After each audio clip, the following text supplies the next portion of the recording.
It's time to study. You sit down, open up your books, get everything ready, and suddenly that thought hits you. I have so much to do. Dread creeps in, your chest tightens, anxiety builds, and before you know it, you're back in bed, scrolling on your phone, convincing yourself that you'll do it later. 1 hour passes, 2 hour passes. By the time you look up, the day is almost over. And once again, you feel that wave of disappointment, stressed, frustrated, and guilty. You promise yourself you'll get to it tomorrow, just like you say every day. Does this cycle sound familiar to you? This is known as the procrastination loop. And here's how it works. It first starts with a thought, such as, I've got so much to do. That thought then triggers an emotion. You feel anxious, stressed, or even paralyzed. And that emotion leads to a behavior. You avoid the task and distract yourself. This temporary sense of relief from avoiding the task then reinforces the loop, teaching your brain that avoidance gives you relief from stress, and so next time you're in the same situation,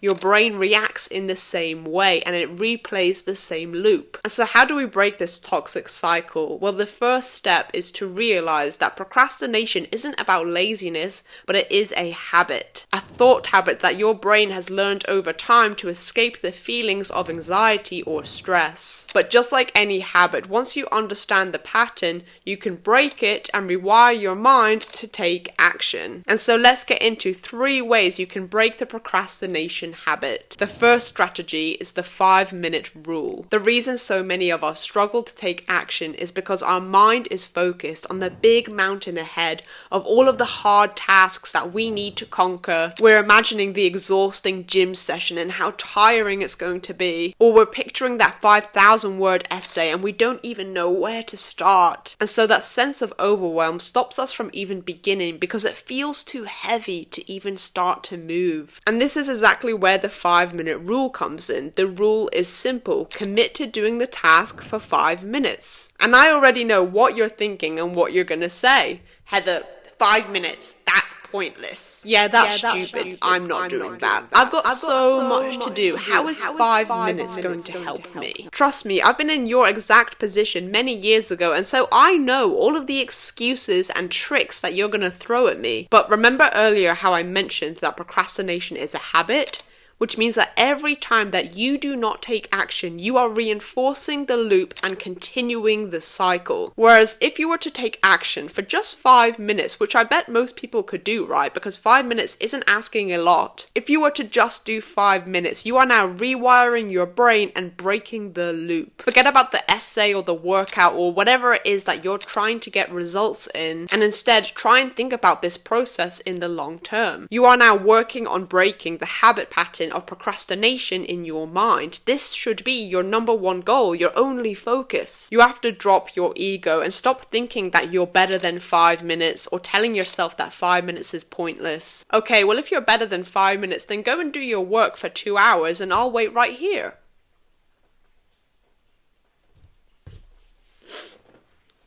Interesting. Oh, are you still here?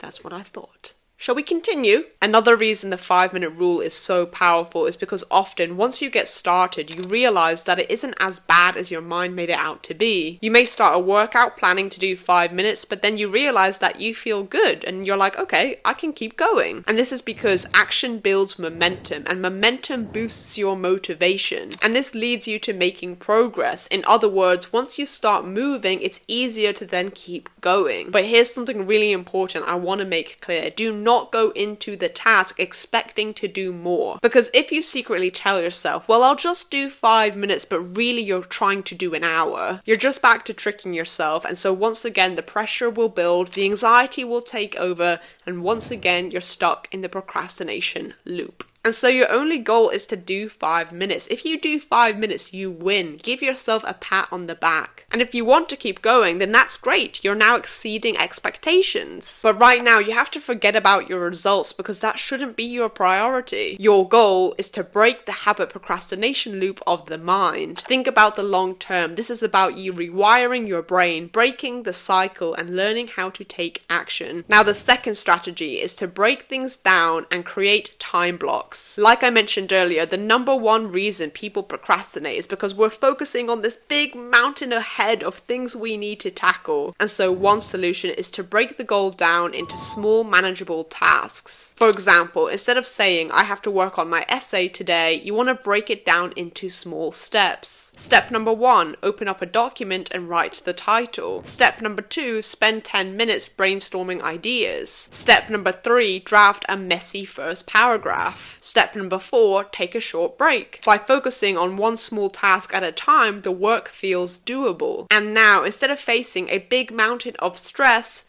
you're facing a small series of manageable tasks. And every time you manage to tick one task off, this builds momentum and gives you the motivation to keep going. Another important thing is to always set time frames for your tasks. For example, instead of saying, today I want to work on my essay, you want to instead say, today I'm going to work on my essay for 1 hour. Because now, suddenly, the goal feels way more doable. Do not leave the tasks open-ended and say, today I'm going to clean my garage, because immediately you will start to feel a sense of dread because you're picturing your whole day in the garage. Whereas instead, if you put a time frame on it and you said, okay, for 30 minutes I'm going to clean the garage today, your brain can now picture the end in sight, and so it becomes less daunting for you to tackle. The key to getting your tasks done is to break them down into small manageable steps and put time frames on them so that they don't feel so overwhelming. The third strategy is the one step at a time method. I'll be honest, most mornings I don't feel like going for a run. I know logically I'll feel better afterwards, but my mind throws up all of these excuses. I think to myself,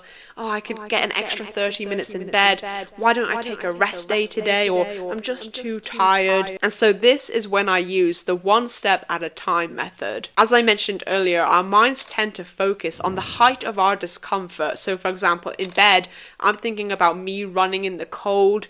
I'm thinking about how much effort it's going to be, how tired I am. But here's the trick. That's not my next step. Right now, I'm lying in bed. And so the only thing I need to focus on is getting up. Okay, tick. Okay, my next step is to just go and get dressed. Okay, tick.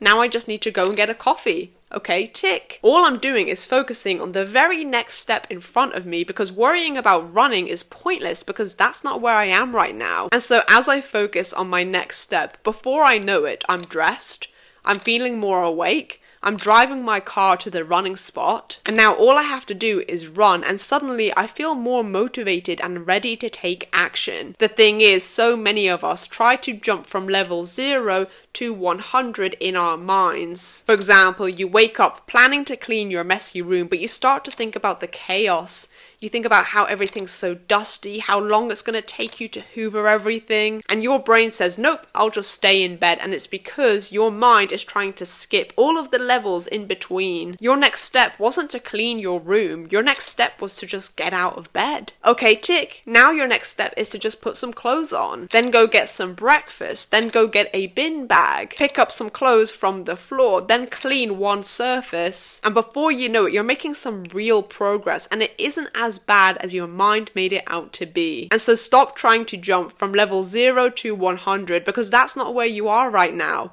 All you need to do is focus on your next step, and the rest will follow. Click here to learn how to change your mindset so discipline becomes easy, and I hope this video helped you. All the best.